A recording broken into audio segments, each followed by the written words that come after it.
Luntang-luntung tak ada kejelasan seperti tamat kuliah jadi pengangguran. Tidak, saya tidak sedang menyindir diri sendiri, tapi karakter ini. Pada suatu hari, ia sempat berpapasan dengan remaja gaul dan segera dihampiri. Awalnya, para remaja menawarkan pertolongan, tapi entah bagaimana tiba-tiba berubah menjadi perundungan, sampai akhirnya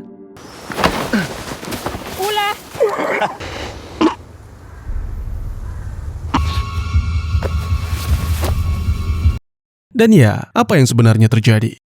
Jadi ceritanya begini, karakter yang lusuh tadi, yang merupakan tokoh utama kita bernama Eric, adalah seorang pemuda berketurunan jelas Eropa Amerika. Yang tidak jelas itu adalah tujuannya. Eric mengembara sendirian di hutan-hutan negara asal Erling Holland dengan kaki yang terluka, seolah melarikan diri dari sesuatu yang bahkan tidak ia pahami. Setelah perjalanan panjang dan melelahkan, menjelang petang, Eric memutuskan mendirikan tenda di tengah hutan untuk beristirahat. Malam itu, saat tertidur, Eric mengalami mimpi buruk tentang pohon yang mulai terbakar.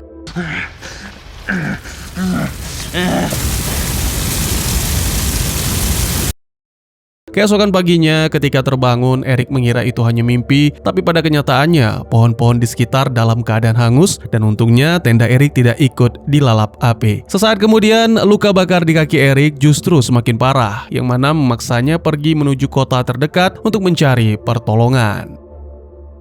Beberapa waktu kemudian, Eric pun tiba, tapi kota kecil tersebut terlihat begitu sepi, jadi Eric memutuskan masuk ke salah satu bangunan untuk mencuri beberapa barang yang bisa mengobati lukanya. Saat sedang merawat diri, ia menyadari penampilannya yang sangat berantakan, sehingga memangkas rambutnya dan perlahan berubah menjadi sosok yang jauh lebih masuk akal.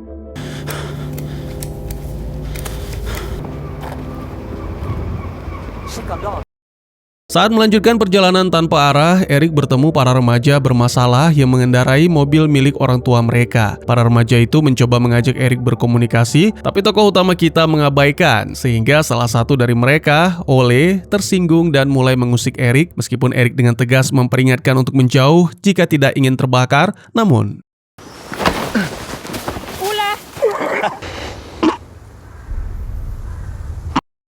panik dan ketakutan, Eric melarikan diri. Sangat disayangkan, malam harinya Eric akhirnya ditemukan oleh polisi setempat dan segera diamankan dengan tuduhan melakukan pembunuhan. Keesokan harinya, saat menunggu proses ekstradisi ke US, kepala polisi bernama Hendrik mendatangkan seorang psikolog bernama Christine, berharap gadis itu bisa membuat Eric bicara. Hendrik menjelaskan bahwa Eric juga merupakan tersangka dalam kasus kebakaran sebuah peternakan 3 tahun lalu, yang mana menewaskan 5 orang. Awalnya Eric hanya duduk menyudut di ruang interogasi dan menolak berbicara. Perlahan, Christine berhasil membujuknya untuk duduk di meja, menenangkan dengan mengatakan bahwa tidak semua hal buruk adalah kesalahannya dan bahwa kadang tragedi terjadi tanpa alasan yang adil.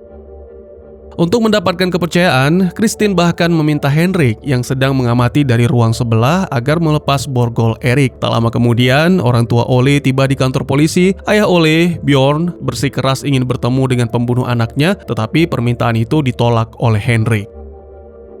Dalam suasana yang semakin tegang, Eric akhirnya mengakui bahwa dialah yang menghabisi orang-orang di peternakan yang ternyata adalah kerabatnya sendiri. Di tengah pengakuan itu, Eric menunjukkan kemampuan anehnya dengan menarik air dari dalam sebuah gelas ke udara. Christine terkejut dan kebingungan meminta penjelasan, namun Eric sendiri tidak memahami bagaimana kekuatan itu bekerja.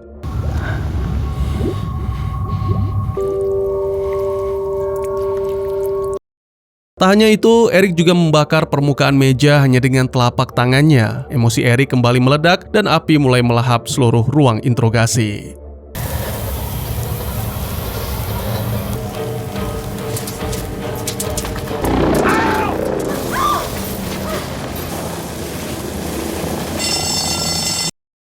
Dari kejadian itu, Christine menyimpulkan bahwa kekuatan Eric dikendalikan oleh emosinya. Ia pun segera mendekati dan dengan cepat membimbing Eric untuk fokus agar ia bisa belajar mengendalikan kekuatan berbahaya yang ada di dalamnya.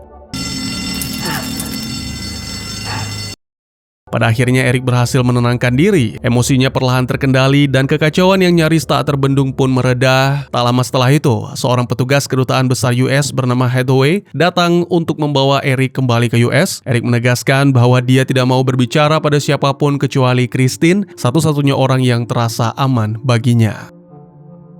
Christine memperingatkan mereka agar tidak membawa Eric menggunakan helikopter karena sangat berisiko. Namun peringatan itu diabaikan. Demi keamanan selama penerbangan, Eric pun dibius agar tak sadarkan diri. Beberapa waktu kemudian dalam penerbangan, Eric tiba-tiba sadar dan mendapati diri dalam kondisi terikat. Kepanikan segera menguasai. Sang dokter tidak bisa memberi dosis tambahan karena takut akan menyebabkan OD. Jadi dalam kepanikan itu, Eric secara tidak sengaja menciptakan badai petir.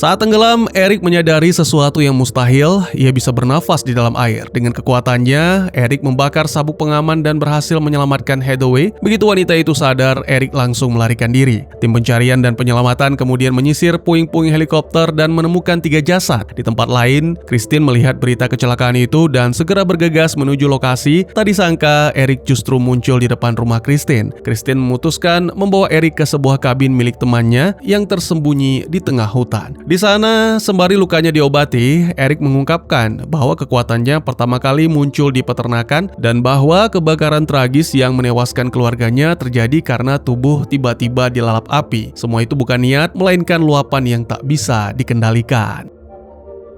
Sementara itu di rumah sakit, Hathaway menunjukkan sesuatu kepada Henrik yang membuktikan bahwa Eric mampu mengendalikan cuaca dan bahwa kekuatan itulah yang menyebabkan helikopter jatuh. Karena alasan itu, ia mendesak kepolisian untuk segera menemukan Eric.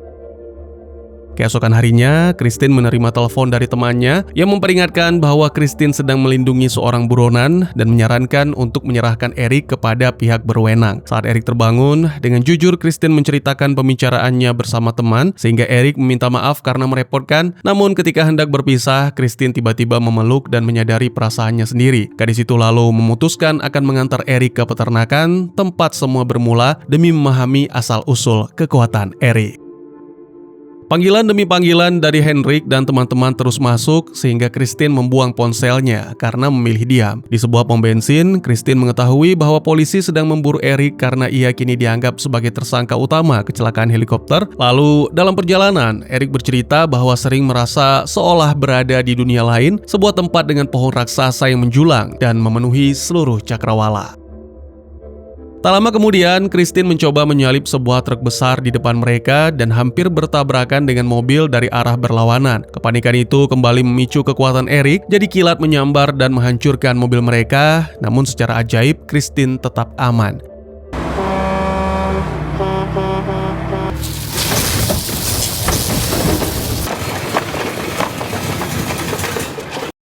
Pasca kecelakaan tersebut, supir truk yang terlibat memutuskan menolong mereka dan memberi tumpangan, membawa keduanya melanjutkan perjalanan yang semakin tak terelakkan menuju kebenaran.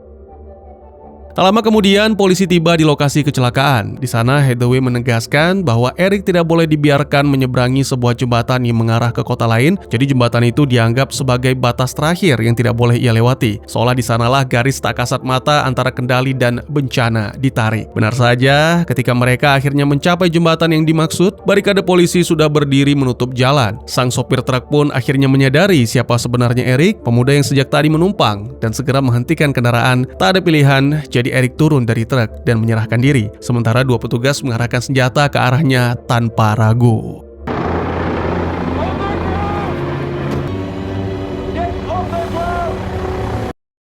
Christine mendekat meminta mereka menurunkan senjata, tetapi justru ia yang ditangkap. Melihat itu, Eric memohon agar Christine dilepaskan, namun permintaannya diabaikan. Kemarahan dan ketakutan kembali membanjiri dirinya, membuat emosinya meledak tak terkendali. Langit seketika menggelap, awan hitam berkumpul, dan badai petir pun tercipta.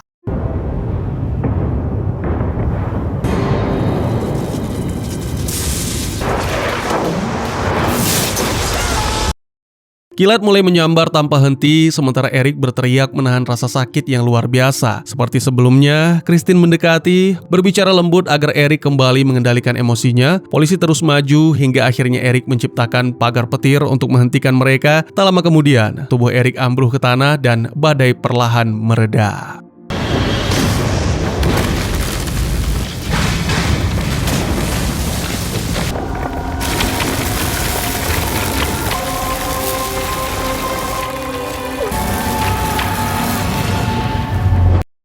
Hendrik segera datang menolong dan membawa Erik serta Christine ke rumah sakit. Insiden di jembatan itu dengan cepat menyebar dan menjadi viral. Masyarakat mulai mempercayai bahwa Erik bukan manusia biasa, bahkan sebagian menyebutnya sebagai dewa atau reinkarnasi Thor. Sementara itu, kondisi tubuh Erik semakin memburuk, membuatnya langsung dibawa ke ruang pemindaian MRI. Christine berusaha menenangkan melalui headphone, namun saat proses pemindaian dimulai, kekuatan Erik tak sengaja menghancurkan mesin tersebut dan memicu pemadaman listrik di seluruh rumah sakit.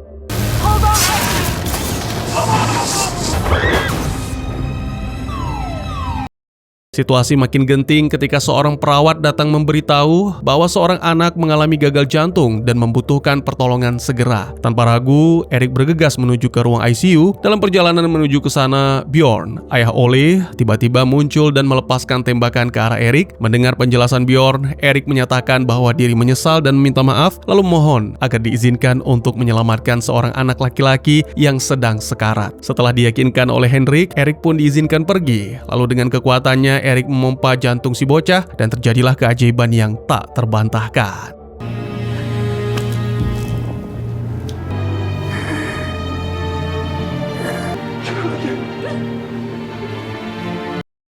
Momen itu membuat Erik menjadi sosok yang dielu-elukan. Banyak yang mendatanginya, memohon agar ia menyentuh tangan mereka, berharap akan mukjizat yang serupa. Setelah kejadian itu, perjalanan pun dilanjutkan menuju peternakan. Di tengah perjalanan, Hendrik menyerahkan sebuah buku mitologi Nordik kepada Christine, menjelaskan bahwa setelah Thor dan para dewa lain gugur dalam Ragnarok, anak-anak Thor membangun sebuah peternakan yang diyakini sebagai tempat Erik memperoleh kekuatannya. Setibanya di lokasi, Hendrik dan Christine menyelidiki area tersebut. Sementara Erik diminta menunggu di pintu masuk, namun Erik justru mengikuti mereka hingga mereka menemukan sebuah reruntuhan. Di tempat itu, Erik tiba-tiba berlutut, tubuhnya seakan ditahan oleh kekuatan tak terlihat, membuatnya tak mampu bergerak. Do you remember anything?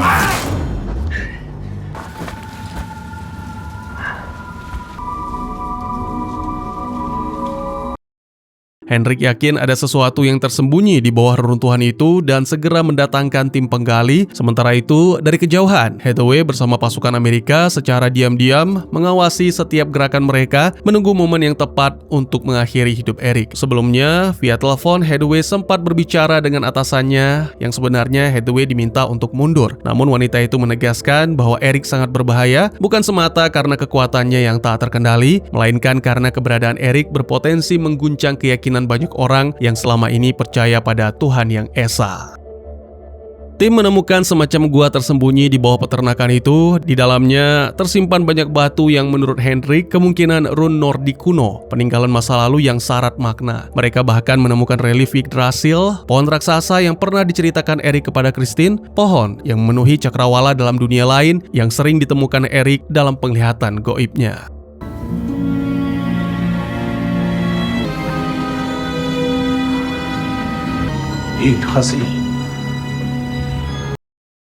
Beberapa saat kemudian, Erik diminta turun ke dalam gua. Di sana, selain menemukan apa yang ditemukan oleh tim Hendrik, Erik juga menemukan sebuah peti kuno dari batu. Dengan bantuan salah satu kru, peti itu dibuka dan di dalamnya ternyata ada seperangkat perlengkapan atau mungkin senjata, yaitu sarung tangan, sabuk, dan palu yang kemungkinan adalah Mjolnir. Erik mengambil semuanya dan melengkapi diri, lalu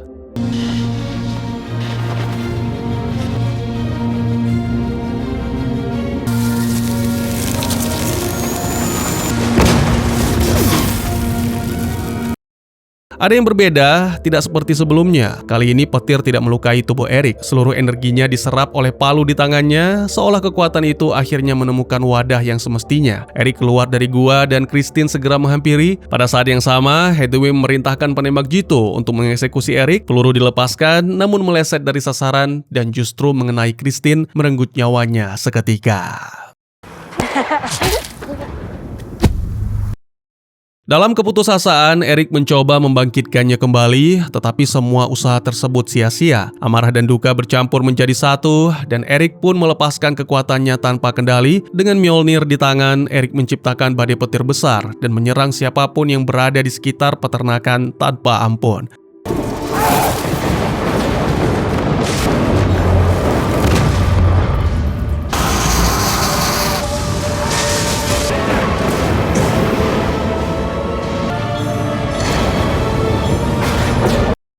Film pun ditutup dengan menampilkan siaran berita tentang badai dahsyat di sebuah peternakan yang menelan banyak korban jiwa. Setelah kekacauan tersebut, Eric lenyap tanpa jejak, meninggalkan dunia dalam kebingungan. Apakah ia masih manusia terkutuk oleh kekuatan yang telah bangkit sebagai dewa, atau justru berada di batas tipis di antara keduanya? Dan satu pertanyaan lagi, apakah Eric layak hidup berdampingan dengan manusia? Dan tamat. Sejak awal, Torden. Oh ya, film ini berjudul Torden atau juga dikenal dengan Mortal yang rilis di tahun 2020. Disutradarai oleh Andre Øvredal serta dibintangi oleh para aktor yang pastinya sudah berpengalaman dalam bidangnya. Mari kita lanjut. Jadi Torden bukan sekadar nutup cerita tapi ngebuka pintu besar bahwa yang kamu tonton itu baru origin story-nya dan Eric belum benar-benar selesai jadi dirinya sendiri. Film dari awal sudah ngasih kode kalau kekuatannya bukan sekedar superpower acak tapi sesuatu yang nyambung ke mitologi Nordik. Dan makin dekat ke akhir, film makin terang-terangan ngarah ke sana. Menjelang final, Eric akhirnya dibawa balik ke area peternakan leluhurnya, tempat yang oleh Henrik dipercaya punya kaitan dengan kisah setelah Ragnarok. Di sana mereka menemukan gua berisi batu rune dan gambar Yggdrasil yang nyambung ke penglihatan Eric tentang pohon raksasa setiap kali kekuatannya aktif. Lalu Eric masuk lebih dalam dan menemukan artefak-artefak yang dalam beberapa ringkasan plot disebut sebagai perlengkapan Thor, yang membuat dia dalam tanda kutip lengkap sebagai sosok pembawa badai.